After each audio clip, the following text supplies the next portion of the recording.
wanta kaasee maal waa'ee mucaa kanaallee namni dubbatu hin jiru. Waa'ee qabsoo Oromoolee uummanni Oromoodhaa hedduminaan miidhamaa jiru miidiyaaleen Oromoo yeroo ammaan tanaa Oromoon caqasu jira yoo jenne hin jiru. Let me tell you.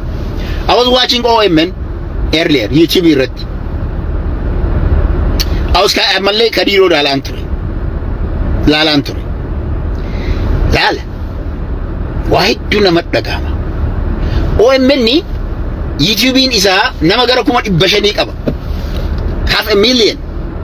Garuu namni isa daawwataa jiru yeroo ammaan tanaa xiqqaachaa jira. OMN dandeettii isaa cimsachuun yeroo miidiyaaleen diinaa YouTube isaanii dabalatee Finfinnee keessa irraa hanga addunyaatti biyyoota qilee hunda keessa jechuudha. Gaara hunda keessa qilee hunda keessa yeroo isaan Oromoo irratti duulan Oromoon miidiyaa jabaa tokkocha yoo inni laayivii seenu 100 hordofamu 1000 hordofamu qabaachuu dhabneerra nutam. Honestly speaking, I was so sad. Akka malee si dhukkubsa akka malee si dhagahama. Maal taane Oromoo? Maal taatan Oromoo? Maal taatan? Mee miidiyaan hadhaa televezyiinii hadhaa Oromoo ni qabdi jennu. Ka Oromoon hundi niwusii isaa akka gadi ba'uun dhageeffatu miidiyaa kami? Miidiyaa kana jijjiiruun barbaachisaadha. Miidiyaa kana upgrade gochuun barbaachisaadha. Hojjettoota dandeettii qabaniin guutuunis barbaachisaadha. Garuu kana gochuudhaaf ammoo miidiyaan kun waan barbaadu akka barbaadu hojjechuudhaaf ammoo maallaqa isa barbaachisa. Every penny wanti tokko irra akka miidiyaatti hojjetu akka YouTube kiyyaa kana ama Facebook kiyyaa yookiin YouTube mataa dhuunfaati miti. Wadda because sumuni ittiin baasu internetii qabaannaan anytime go live jedhee gadi seena. Garuu miidiyaan akkasii miti. Ni waraabda idiit goota nama barbaadda waa hedduu qindeessitee hojjeta. Kanaaf maallaqa barbaachisa.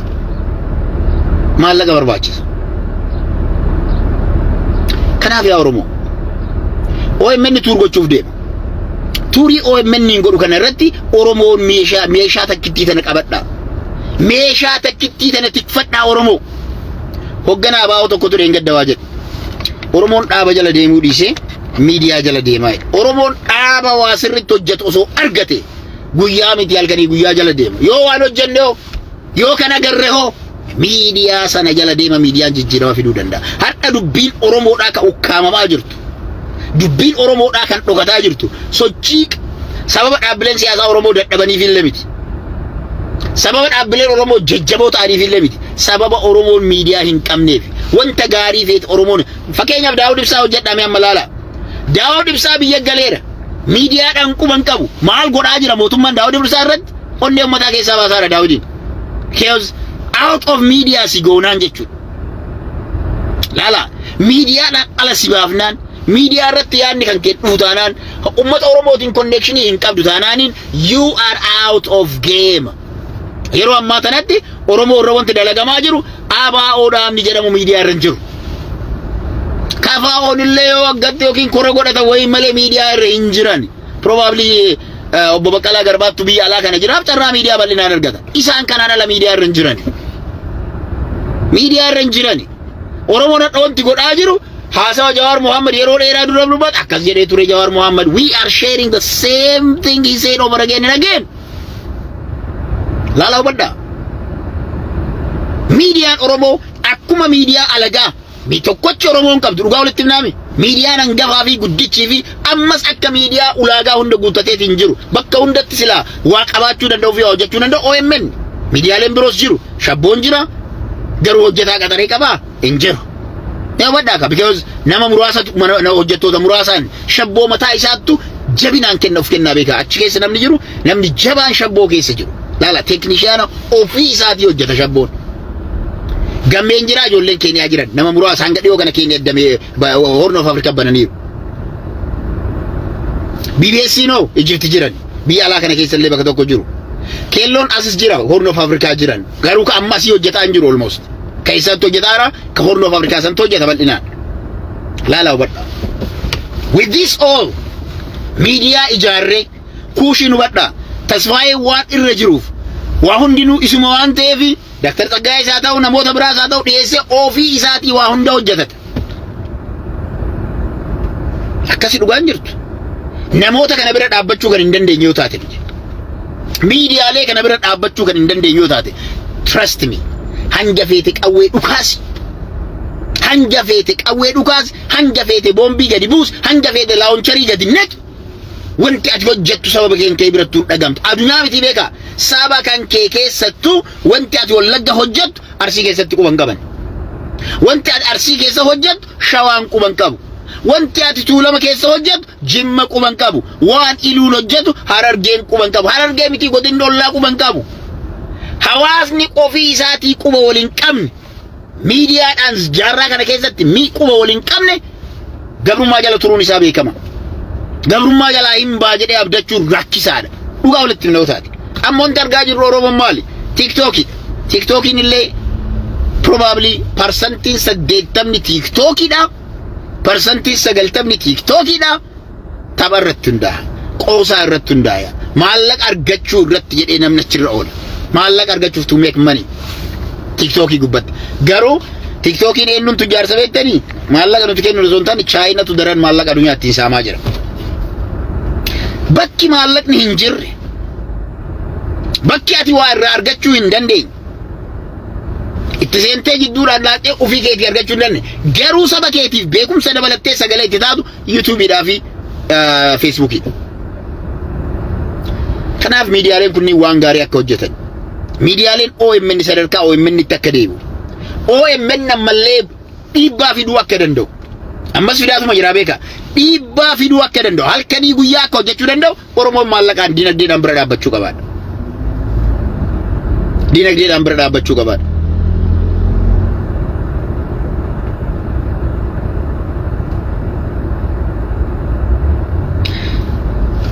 isi shaafii dhugaadha qawween dhukaafamu miidiyaan addunyaatu keetii hin ta'u jalqaba qawwee dhukaasuu kan keessan miidiyaan si garsiisu jiraachuu qaba waan ati hojjettu sana miidiyaan baasuu qaba miidiyaan addunyaa ammoo samii irraa utaalee siif hin baasu hanga miidiyaaleen ati qabdu waan san dhugaa addunyaatti ol himutti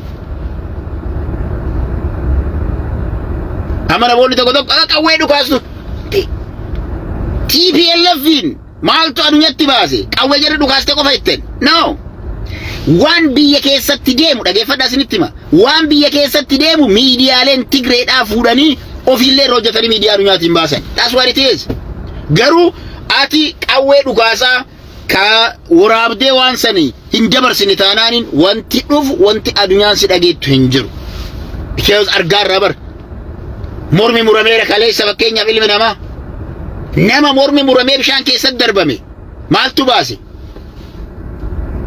ijoollee yeroo tokko yoo carraa nuti qabaanne diinatu Oromoo ajjeesee Oromoo morma mureeti laayivii galnuu dhiisa diinni jechuudha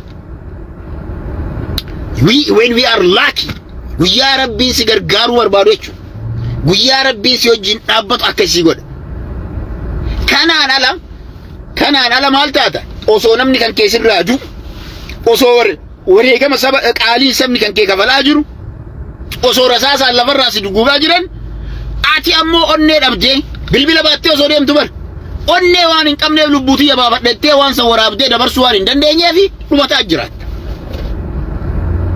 kana ifatti beekuun barbaachisaadha social media qofa miidiyaan Oromoodhaa yoo hin jiraanne Oromoodhaan malaala yoo qawwee dhukaaste addunyaan si bira dhaabbatti Al Jazeera mee Oromiyaa keessa seenee lafa kam si waraabeera BBC lafa kam seenee Oromiyaa keessa deemee si waraabeera CNN lafa kam keessa deemee rakkoo Oromoo beelaan dhumattu waraabee jira tell me ganda kam Fox News Oromiyaa seenee ganda kamitti rakkoo isaa waraabe enjiru maaf kijibna maaf ufsossobna maaf ufsossobna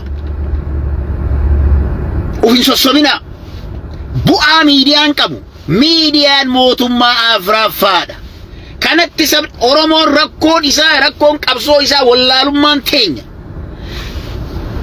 yoo miidiyaa qabaanne miidiyaa qofaan bilisoomna jennee yaadu dogongora sunis yoo qawwee qabaanne qawwee qofaan ni bilisoomsa jennee yaadu bilisummaa saba miliyoona 40-50 yookiin 60 qawweedhaan bilisummaa finnenne isiisan qofaan yaadudha dogongora lachuu Oromoon kan ta'u qabu lamaanuu wal qabateeti